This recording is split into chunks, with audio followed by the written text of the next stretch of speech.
What's up, everyone? Aaron Nagler here, PackersNews.com. I'm here with Michael Cohen of the Milwaukee Journal-Sentinel. Michael, minicamp wrapping up, something that you were talking about throughout the week, looking at the young quarterbacks and how long they hold the football.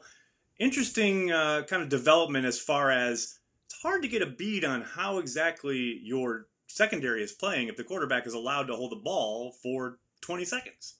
Yeah, it's really interesting too because if there was sort of one defining element of Brett Hundley last year, it was sort of this image of him rolling to one side or the other and then eventually throwing the ball out of bounds.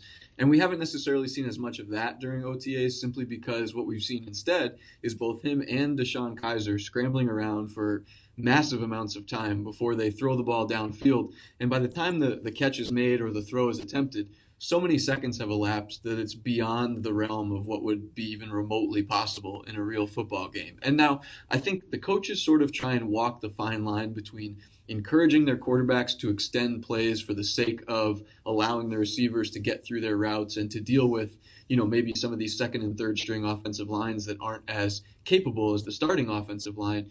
But it's almost getting to the point where it's like a little bit comedic about how long Kaiser and Hundley are scrambling and running before they throw. So I asked Coach Joe Witt, who's the defensive pass game coordinator, about what he teaches his guys. And at first he laughed, which is essentially all you need to know about how long they're holding on to the ball. But then he said essentially this: all we can say to our guys is that there's going to be some situation this season where somebody holds the ball for a really long time, and we have to think of those moments and use them as a way to plaster against our receivers. We have to stick to them like glue for as long as it takes until that whistle blows. And even though it's verging on the absurd here in minicamp this week, Right. it's still, they're trying to make some sort of a valuable teaching point out of it.